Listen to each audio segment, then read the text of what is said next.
আসসালামু আলাইকুম রহমতুল্লাহি ওয়া বারাকাতুহু নাহমাদুহু ওয়া নুসাল্লি আলা রাসূলিল কারীম আম্মা বা'দ। বাংলাদেশ এবং বাংলা ভাষাভাষী বিশ্বের যেখান থেকে আমাদের আজকের এই ক্লাস দেখছেন সকলকে জানাই আন্তরিক শুভেচ্ছা এবং অভিনন্দন। সম্মানিত দ্বীনী ভাই বন্ধুগণ, সূরা আন-নূরের বাংলা অর্থ শিখি আমাদের ধারাবাহিক ক্লাসে আজকে আমরা সূরা আন-নূরের ৬২ নম্বর আয়াত থেকে ৬৪ নম্বর আয়াত পর্যন্ত অর্থাৎ আজকের এই ক্লাসের মাধ্যমে আমাদের সূরা নূর সম্পূর্ণ শেষ হবে আলহামদুলিল্লাহ। তো যারা সূরা আন-নূরের প্রথম অংশগুলো দেখেন নাই তারা অবশ্যই আমাদের চ্যানেল থেকে ধারাবাহিকভাবে দেখে নেবেন ইনশাআল্লাহ। তো চলুন শুরু করি আমাদের আজকের এই ক্লাস। আউযু বিল্লাহি মিনাশ শাইতানির রাজীম। বিসমিল্লাহির রহমানির রহিম। إنما المؤمنون الذين آمنوا بالله ورسوله وإذا كانوا معه على أمر جامع لم يذهبوا حتى يستأذنوه إن الذين يستأذنونك أولئك الذين يؤمنون بالله ورسوله فإذا استأذنوك لبعض شأنهم فأذن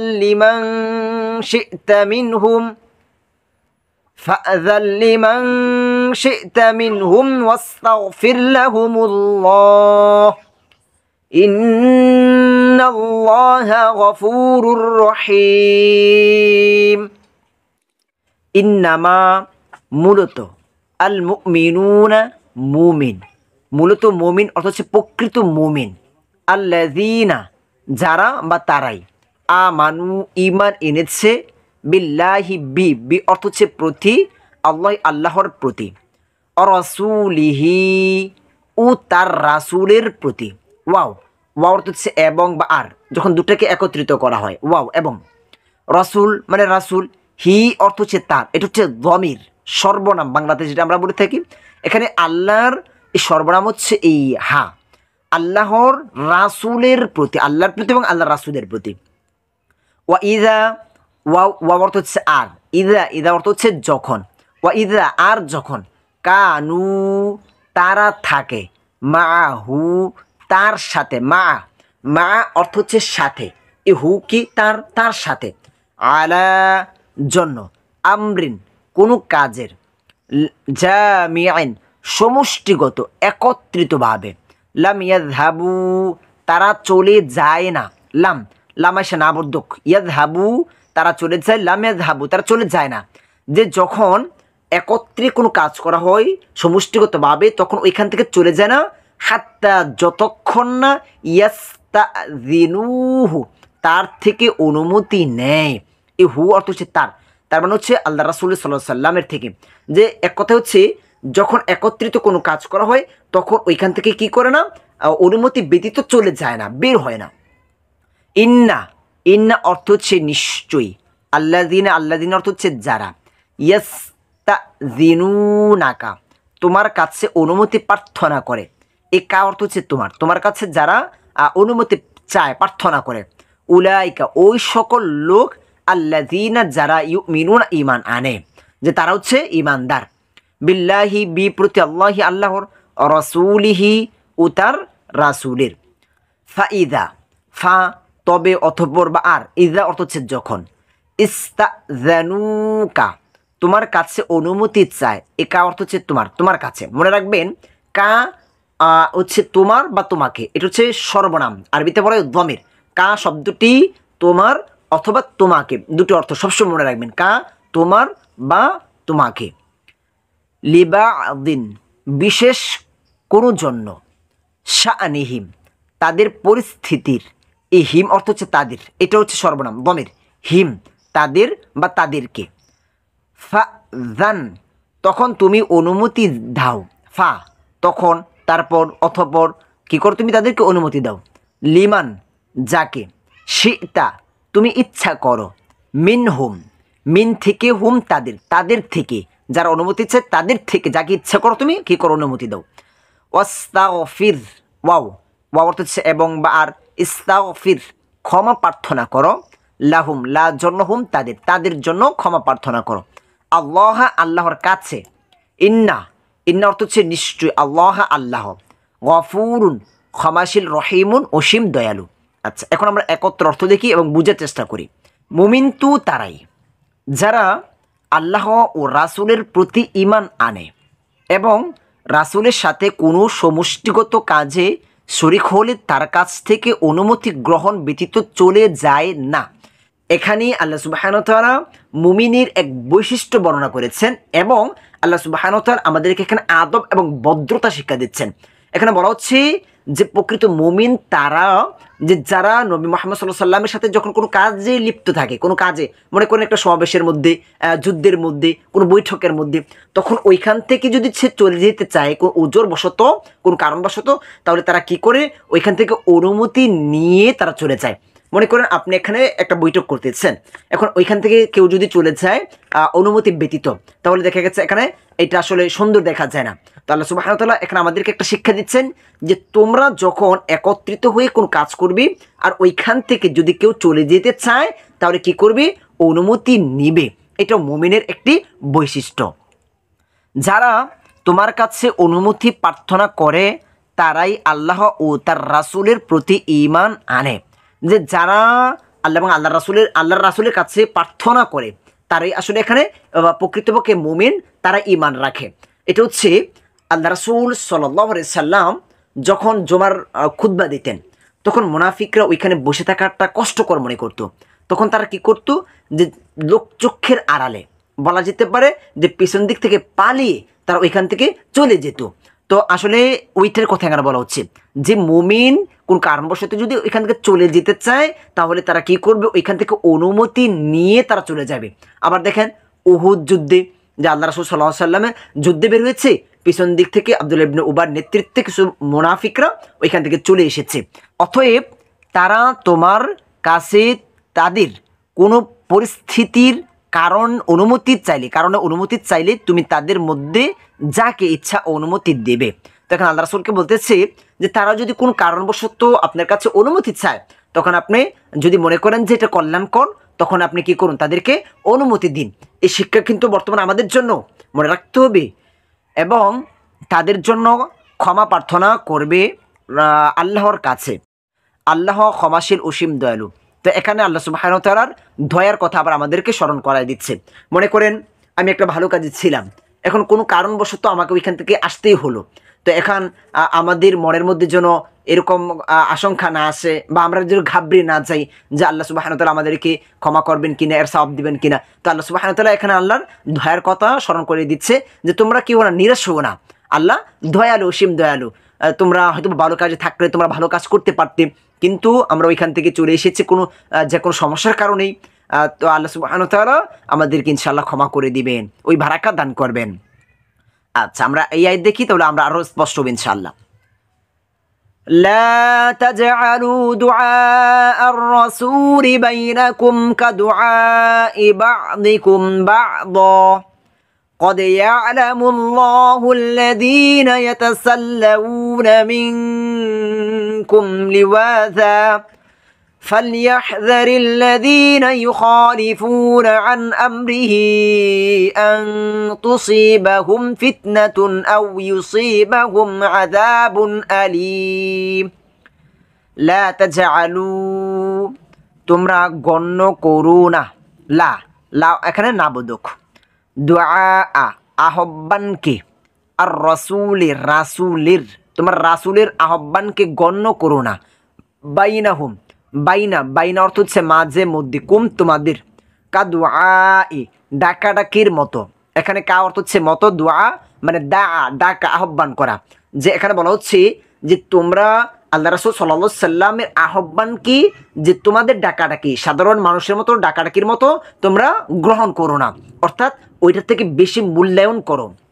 আচ্ছা, বা'দিকুম তোমাদের পরস্পর, বা'দান পরস্পরকে, কদে অবশ্যই নিশ্চয়ই, ইয়া আলামু জানেন, আল্লাহ আল্লাযীনা তাদেরকে যারা, ইয়াতাসাল্লাউনা সরে পড়ে, মিনকুম মিন থেকে কুম তোমাদের থেকে, লিওয়াজান চুপি সারে, ফালইয়াহযারি যেন সতর্ক হয়, আল্লাযীনা যারা, ইউখালিফুনা বিরুদ্ধচারণ করে, আন থেকে বা বিষয়ে, আমরিহি তার আদেশের, আমর আদেশ, হি অর্থ হচ্ছে তার, আল্লাহ রাসূলের আদেশ, আন যে, তুসিবাহুম তাদের উপর আসবে, ফিতনাতুন পরীক্ষা, আও অথবা, ইউসিবাহুম তাদেরকে গ্রাস করবে, আযাব শাস্তি, আলিমুন যন্ত্রণাদায়ক।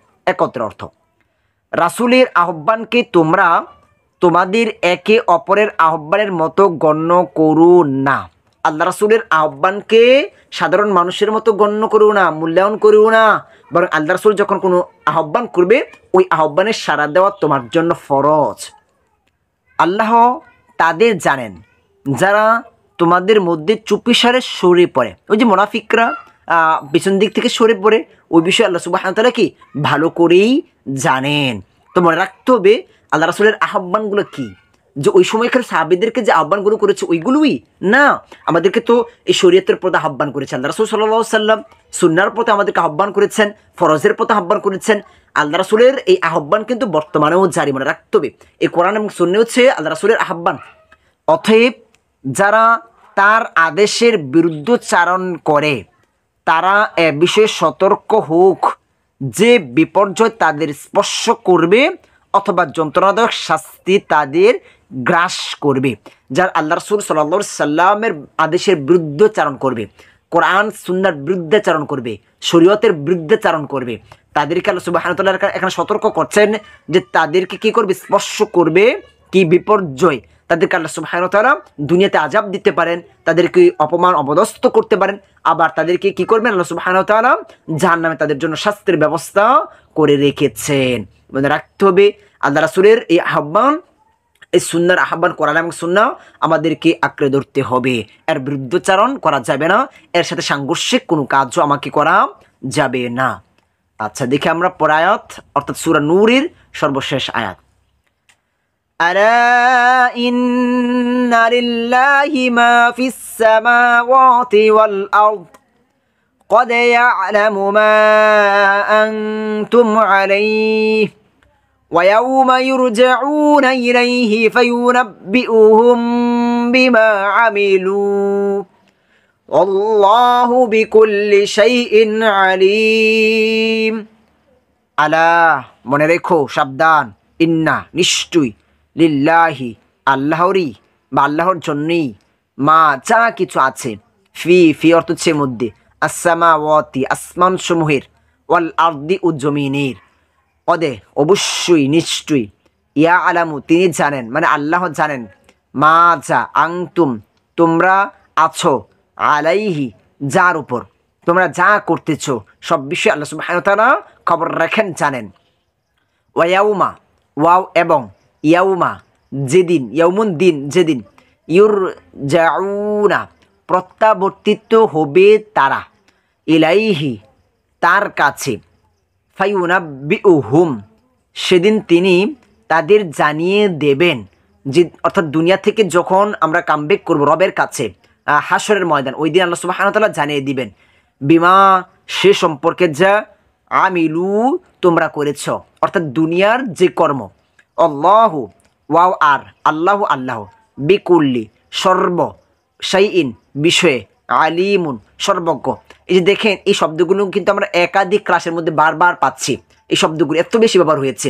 তো এর জন্য এই শব্দগুলো কি কিছু কিছু শব্দ মুখস্থ করে নিতে চেষ্টা করবেন।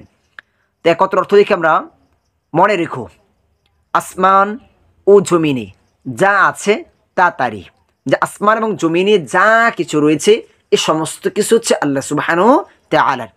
তোমরা যে অবস্থায় আছো তা তিনি জানেন, যে আমরা দুনিয়াতে কি করতেছি না করতেছি, আমরা প্রকাশ্যে করতেছি বা গোপনে করতেছি, আমরা টেবিলের উপর দিয়ে করতেছি বা টেবিলের নিচ দিয়ে লেনদেন করতেছি, এই সমস্ত বিষয়গুলো আল্লাহ সুবহানাহু ওয়া তাআলা জানেন। কোনো জিনিসও আল্লাহর দৃষ্টির বাহিরে নয়। যেদিন তারা তার কাছে প্রত্যাবর্তিত হবে। তার কাছে মানে এখানে আল্লাহর কাছে। যখন আমরা দুনিয়া থেকে, আমরা জানি প্রত্যেকেই যে আমরা দুনিয়াতে জন্মগ্রহণ করেছি, আমাদেরকে অবশ্যই আমাদেরকে দুনিয়া থেকে বিদায় হতেই হবে। তো আমরা চলে যাব, কোথায় যাব? ওই যে রবের কাছে। সেদিন তিনি বলে দিবেন, সেদিন হচ্ছে ওইটা হাসরের ময়দান, বৃহৎ এক পরীক্ষার দিনের কথা আল্লাহ সুবহানাহু ওয়া তাআলা এখানে বলতেছে। ওই দিন কি করবেন? বলে দিবেন তারা যা করেছে। অর্থাৎ এই দুনিয়ার যে কর্মগুলো, এই সমস্তগুলো আল্লাহ সুবহানাহু ওয়া তাআলা ওই দিন আমাদেরকে জানিয়ে দিবেন এবং আমাদেরকে ওই আলোকে, আমাদেরকে ওই স্থানগুলো আমাদেরকে নির্ধারণ করে দিবেন। যদি ভালো কাজ করি তাহলে আমাদের স্থান হবে ভালো জান্নাত, আর যদি মন্দ কাজ করি দুনিয়াতে তাহলে আমাদের স্থান হবে মন্দ জাহান্নাম। আল্লাহ সর্ববিষয়ে সর্বজ্ঞ। আল্লাহ কি সর্ববিষয়ে সর্বজ্ঞ। তো এখানে বলা যেতে পারে যে এই আয়াত আগের আয়াতগুলোর সাথে কানেক্টেড। কেন? যে আগের আয়াতে আল্লাহ সুবহানাহু ওয়া তাআলা বিধানের কথা বলেছেন, আর এখানে আল্লাহ সুবহানাহু ওয়া তাআলা এখানে আমাদেরকে সাবধান করছেন যে তোমাদেরকে যে বিধানগুলো দেওয়া হয়েছে, এই বিধানের এদিক সেদিক যেন না হয়। স্বাভাবিকভাবেই মনে করেন আপনার একজন কর্মচারী, আপনি তাকে কোনো একটা কাজের কথা বললেন এবং তাকে কাজের কথা বলার পর আপনি বলে দিলেন, দেখো তুমি যাই করো না কেন ওই সমস্ত বিষয় কিন্তু আমার কাছে খবর আসবে। এটা কি বলে কি বুঝিয়েছেন আপনাকে? যে তাকে সতর্ক করে দিয়েছেন যেন তার কাজগুলো ভালো করে। তো আল্লাহ সুবহানাহু ওয়া তাআলা এখানে আমাদেরকে সতর্ক করছেন যে আমাদেরকে যে আদেশগুলো করেছেন এগুলো যেন আমরা খুব ভালো করে পালন করি। তো এই হচ্ছে আমাদের সূরা নূর। আলহামদুলিল্লাহ আজকের এই ক্লাসের মাধ্যমে আমাদের সূরা নূর শেষ হয়েছে আলহামদুলিল্লাহ। যারা সূরা নূরের সম্পূর্ণ ক্লাস দেখতে চান তারা অবশ্যই আমাদের এখানে মাত্র 10টি পর্ব, এই 10টি পর্ব দেখে নিলে ইনশাআল্লাহ এই সূরা নূরের আপনারা অর্থগুলো জানতে পারবেন, শিখতে পারবেন ইনশাআল্লাহ। এখন আপনারা পরবর্তীতে কোন সূরার অর্থ চান অবশ্যই কমেন্টের মাধ্যমে জানাবেন। আপনাদের ওই কমেন্টের ভিত্তিতেই আমরা ইনশাআল্লাহ পরবর্তী সূরার আমরা এভাবে শব্দ অর্থ এবং একত্র অর্থ সহ আমরা ক্লাস করব ইনশাআল্লাহ। আর যারা সম্পূর্ণ কোরআনের ধারাবাহিকভাবে অর্থ শিখতে চান, যে কোরআনের প্রথম থেকে ধারাবাহিকভাবে 1 নম্বর পারা, 2 নম্বর পারা, 3 নম্বর পারা, এভাবে যারা কোরআনের অর্থগুলো শিখতে চান তারা আমাদের প্রথম চ্যানেল আরবিতে কোরআনের বাণী সার্চ করে আপনারা ওইখান থেকে শিখতে পারেন। আমাদের ওইখানে আলহামদুলিল্লাহ 1 নম্বর পারা থেকে 7 নম্বর পারা পর্যন্ত এভাবে শব্দে একত্র অর্থ শেষ হচ্ছে ইনশাআল্লাহ। আমরা আগামী ক্লাস থেকে ওইখানে আমরা 8 নম্বর পারা থেকে ক্লাস শুরু করব ইনশাআল্লাহ। আর এই চ্যানেলে আমরা শুধু সূরা ভিত্তিক আপনাদের যে পছন্দের সূরাগুলো ওইগুলো নিয়ে আমরা ক্লাস করব ইনশাআল্লাহ। তো আমাদের ক্লাস আজকে এখানে শেষ হবে। অবশ্যই আপনারা জানাবেন আপনারা পরবর্তী কোন সূরার অর্থ চাচ্ছেন, আমরা ওইটার আলোকে ইনশাআল্লাহ আমাদের ক্লাস করব। আজকের মতো আমাদের ক্লাস এখানেই শেষ করব। সকলের কাছে দোয়া চাই, আর আপনাদের কাছে আমাদের একটি রিকোয়েস্ট থাকবে, আমাদের এই ক্লাসগুলো যদি আপনাদের কাছে ভালো লেগে থাকে, যদি উপকারী হয়ে থাকেন, আপনারা এখান থেকে উপকার লাভ করে থাকেন, তাহলে অবশ্যই আপনারা বেশি থেকে বেশি শেয়ার করবেন, দাওয়াত দিবেন, যেন অন্যান্য ভাই বন্ধুরা এই কোরআনের অর্থগুলো জানতে পারে, শিখতে পারে। দেখেন আমরা কোরআনের আলোকে আমরা জীবনকে পরিচালনা করতে পারি না, কারণটা কি? আমরা তো কোরআন জানিই না, কোরআনের অর্থগুলো জানি না। আপাতত কোরআনের কিছু বাংলা অর্থ যদি আমরা জানতে পারতাম তাহলে হয়তো বা এই বিষয়গুলো জানার কারণে আমরা এর আলোকে আমরা জীবনকে পরিচালনা করতে পারতাম, আমল করতে পারতাম। কিন্তু না জানার কারণে আজকে আমরা আমল করতে পারছি না, আমরা সত্য থেকে খুব দূরে ছিটকে পড়ছি। তো এর জন্য আমরা চাই প্রত্যেকের কাছে এই বাণীগুলো প্রচার করতে, আমরা বেশি বেশি শেয়ার করব, দাওয়াত দিব ইনশাআল্লাহ। আসসালামু আলাইকুম রহমতুল্লাহি ওয়া বারাকাতুহু।